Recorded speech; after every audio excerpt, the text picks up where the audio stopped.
in astrology and all things spiritual and mystical. He was a part of the Theosophical Society many decades ago. He's gone now, but he introduced me and all of our family to astrology. There were a lot of us, so there were a lot of signs. So I learned the zodiac signs when I was a little bitty person in grammar school. That's awesome. We have got a great guest with us today. Ann Norhause Bike is with us. She is an astrologer. She joins us live here on Build, Grow, and Enjoy. And you can join us each and every week at buildgrowandenjoy.com. And so the world of astrology is pretty amazing. I see more and more people getting in to astrology. Why is it so popular?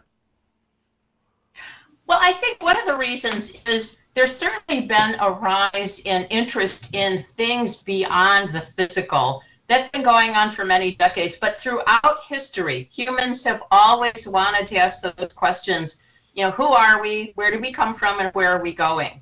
And astrology is a thing that many people have used to answer that, going back thousands of years. So there's this data that's out there that tells us what happens when planets do certain things when they're moving around in the sky. What are the things that we see happening on Earth? So there's a lot of history here, a lot of things to base this on. But it's becoming, I think, in my opinion, more popular now because people are turning to things where they might feel they have a bit more authority. Because a great thing about astrology is it's not fatalistic. It's about free will. Because if you understand what the cycles are and the timing is, you can make good decisions. It's the same thing as knowing the original use of astrology was when are we going to plant the crops so that we will not have famine?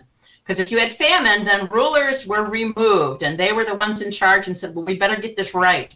But that's very practical. If you don't plant at the right time, for example, the cycles of the moon and such are the right time of the year, you're not going to get a harvest. But if you do plant at the right time and nurture it, you can get a bumper crop, and then everybody's taken care of. So it's super practical, even though it's also extremely spiritual. So it could fill a lot of needs that people have and always have had through history. So you are very in demand as far as astrology goes. Tell me a little bit about your success. Oh, it's so sweet of you to ask. Well, after a while with these things, I didn't originally go into astrology as my career. I did writing and I did corporate work for a long time. But when I reached the end of my 30s, I felt I really have to do something with this because I felt a very strong urge. So I think the success comes in part because you're doing something that is really starting to feel like a calling and a passion. And when you do that, things come quickly. Success on all different planes can follow. So I was really fortunate. I was able to have an astrology column here in Chicago in one of the newspapers. I also wrote an astrology book called Follow the Sun, a simple way to use astrology for living in harmony. It's that concept of living in harmony with the cycles. And then I also have been on the radio a great deal as well as television. And so that's been a wonderful way, growing step by step, to bring astrology out to other folks, as well as just the joy and the passion that I have for it. It's just plain a wonderful, fun thing to talk about because most people know their signs. It's such a great starting point. It's not just a bar pickup line anymore. We have got a great guest with us today. Ann Norhause Bike is with us. She is an astrologer. She is fantastic, and she joins us here on our big program. So a lot of people are gaga for the horoscopes, and they have all these different things that they get into. Tell us a little bit about why this is so popular and why people are always checking their horoscope. It's interesting. The modern horoscope only started, a little over a century ago. So it's a thing of the modern era.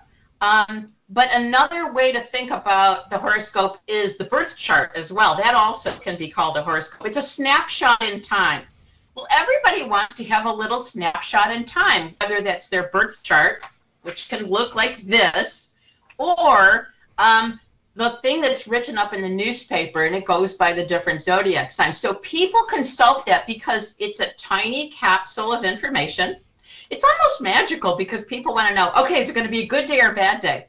But I always say every day is a good day. No matter what happens, there are great things in it. First of all, if you woke up Great. Well, some people didn't. Second, if you have, Yes. Yes. and second, if you have stuff to eat, also fabulous. You got some clean clothes to put on. You remember to do the laundry this week. Great. And then if you have a job to do or some way to be of service in the world, these are fabulous things. So then if you read a horoscope, it might be able to tell you, here's some roadblocks you might run up against. Or it might say, today is going to be a 5-star day. Either way, I think people want to look at that because they're looking for something positive. And I think so much in the modern world, it moves so quickly, as we both know. We all need a little pause. So I think it can be a lovely little pause. I think that's part of why it's so popular. Also, short and sweet, gets right to the point. Here's where it's at. Move on with your day. We have got a great guest with us today. She joins us live here on our big broadcast. Ann Norhause Bike is with us. She is a fantastic astrologer. You can get more information on our website, astrologerann.com. That's astrologerann.com. So another thing that I notice a lot of these astrology people are really into, and people are that there are people that literally go hide under the couch when this comes on. This Mercury retrograde. Explain all this to me, because in the past, when I don't consciously know that it's going on and I just don't care, nothing happens. But when my good, close, personal, longtime friend Ross the Boss, the rabble-rousing ringleader, gets a hold of me, and he says, you might want to watch yourself, because this week might be Mercury retrograde. Oh, Mercury retrograde is coming in a few weeks. Okay, well, then when it shows up, everything goes to So, explain Mercury retrograde to us. Okay. It's so great that you asked this question, because Mercury retrograde is one of those things that has become way better known in the last several years. So obviously you know about it. Your pal Ross the Boss knows about it. Lots more people know about it now.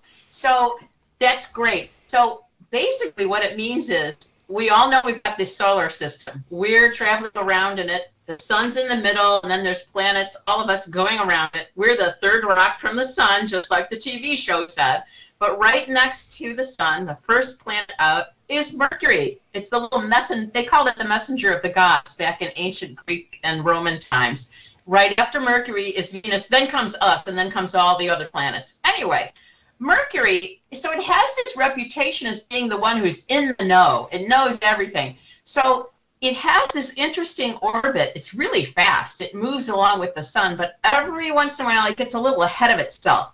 So here we are standing on Earth. We're not in the center of the solar system. So from where we are standing on planet Earth, 3 times a year, it looks like Mercury starts to slip backwards through the sky. It's not going in direct motion. That's just because of how our planets are moving in respect to each other. So it's an optical illusion. It's not actually happening. So a lot of times you'll hear astrologers call it apparent retrograde motion, meaning it appears to be going backward, appears to be retrograde. It is a bit of an illusion. However, for thousands of years, the people who used to watch the skies, and now even through astrologers, they were the astronomers, by the way, in ancient times. They were combined. The people who watched the heavens correlated these periods with odd things that would happen on planet Earth. So a Mercury retrograde period happens for about 3 weeks, 2 times a year. And what it does is basically tell us, okay, wherever it is, let's slow down. Hold your horses. Let's rethink. It's a way to press a pause button.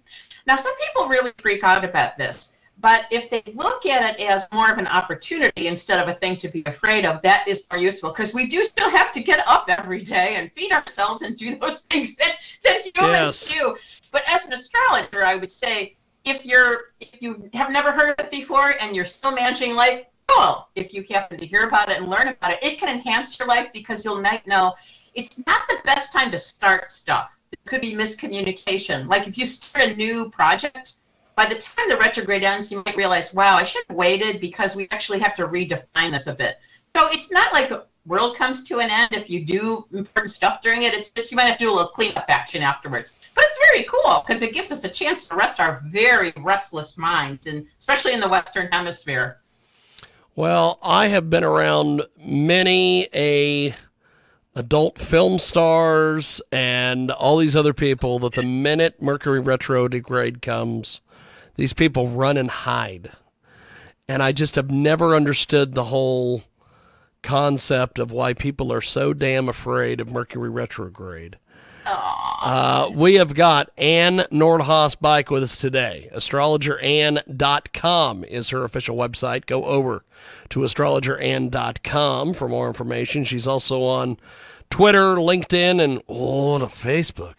And she joins us today here on our big broadcast. So, one of the things that is going on is all these signs that are, everybody's got a sign, it seems like. It's kind of like they used to say, signs everywhere, there's signs. Tell me a little bit about this October, what has happened in October leading into Halloween and some of these different things. Well, one of the coolest things, are you open to sharing your personal information? Oh, yeah. I do it all the time on here. Did you have your birthday yet? No, that's 11/17. I am a Scorpio. All that stuff. November 17th. Yes. You're in November? November 17th, 1979. Right before the 80s, when it was cocaine and guys in business suits, and Ronald Reagan shut all the mental institutions down and let everybody out. Including us. So, and here we are. So, yes. Well, November 17th. Cool. That puts you really at in an interesting place. You're towards the end of the sign. But anyway, you're totally a Scorpio. Absolutely cool. But what's going on? Yes, we're in October. The sun is in Scorpio for most of the time. Well, why do we care? Well, because you know what? Everybody has a sun sign. So you're a Scorpio, somebody else might be a Pisces, and you talked about, the other folks who are scared of Mercury retrograde, their other signs. Well, all 12 signs are in each of us because we all have a birth chart, and that birth chart's a circle that has all 12 signs in it. So we care because the sun, when it goes into each sign, it activates a piece of our chart. So that's a way to move beyond those horoscopes to the next level, which is, what's it doing to me personally? What can I do with it? But anyway, what's happening in October right now? It's been an interesting ride. We had an eclipse, actually, in the sign of Scorpio. So new opportunities for all of you Scorpios and anybody who has Scorpio prominent in their sign. It was a solar eclipse, which typically coincides with new opportunities coming into our lives. It was in the sign of Scorpio, super early in the sign. Those are really powerful times, and they're really cool because, we all know people who don't really want to change or have a little bit difficulty maybe getting moving about things they really ought to do in their lives or cleaning up their act or whatever. Eclipses are a thing that come along and just shove us and say, okay, I know you don't think you're ready, but we're moving anyway. The ship is sailing. So that eclipse is really powerful. We're going to they all come as little pairs. So the second one is going to be coming in the sign of Taurus, which is the sign opposite Scorpio. So both signs get activated. That one is a total lunar eclipse. That's going to happen November 8th. Now, I mentioned that we're a little bit early before this. It's going to be visible in North America right before sunrise. So if anybody likes watching the sky, if you've never seen a total lunar eclipse, even if you're not really big into astrology, go out and watch it. It is a thrilling, natural sight to behold. And you see the moon full and completely eclipsed by the sun and then starting to reveal itself, or rather by the moon. Anyway, the light is gone, and it's really cool. It's like a reset button. And because it's Scorpio and Taurus axis, we're going to see something end. Whenever the moon's involved, usually it's like closing a chapter. So particularly for the Scorpios and the Tauruses out there, this is a great time. What is something that's ready to go so you can start a new chapter? That's a really exciting thing. We have got a great guest with us today. She joins us live here on our big broadcast. Ann Norhause Bike is with us. She's an astrologer. Before we let you go, my friend, how do we get involved with you online, social media, and just get in contact with you? Fabulous. Thank you. My website, I'm Ann with an E, so it's astrologerann.com. I also am on Facebook. I am on LinkedIn. I am on Twitter. I'm on Instagram, a little less active on Instagram. We're working towards that. But I also have a contact form on the website, and my email is Ann, A-N-N-E, at astrologerann.com. Happy to hear from people, and I have all kinds of stuff on the website, podcasts, articles, blog posts, as well as a whole section on how to learn astrology. And there's podcasts in there about the simple stuff to the most complex, as well as you can get your birth chart for free, and you can get some other things to help you understand your chart so you can take the next step after the horoscopes, including a lot of information about your favorite thing, Mercury retrograde. We have got a great guest with us today. Okay, you also do you still have the radio show or podcast or whatever that you were doing there for a while? Yeah, I'm a frequent guest on a lot of shows. Yeah. So actually WGN Radio here in Chicago, as well as WGN TV, and several other podcasts as well in the last couple of years. So yeah, I'm still a regular guest on many shows, and a lot of times we take callers. So that's on the spot, in the moment astrology. It's very exciting, when people call up and say, well, this is happening. And just hearing what's going on with the planets helps people say, oh, yeah, okay, this is a cycle. It's going to last about this long. Oh, this new thing's going to happen. I'll try that. So that's very fun as well. That's awesome. Well, I appreciate you making time for us today. Thanks for coming on Thank you. Chatting with us. And so how far away are you in? Because you're in Illinois, correct? Yeah. Okay, how far are you away from Rosemont, Illinois? Not too far. I'm in Chicago, so Okay. That's pretty close. Rosemont is the first one of the first towns just west of the city on the northwest side. Okay, because been there many a time. Because every year we come to Rosemont, Illinois in the month of April for the porn convention, and I would love to link up with you when we are in Chicago in April. So keep in touch with me, and we'll see if we can make something like that happen when we're out there towards the end of a big old blast. Yes, of let's April. do that. I think that would be fantastic. Well, I appreciate you making time. Thanks for doing this, and we will talk to you soon. Appreciate it, my friend. Thank you so much. Delight to be with you. Definitely. Thank you, Ann. There she goes, the fantastic Ann Norhause Bike.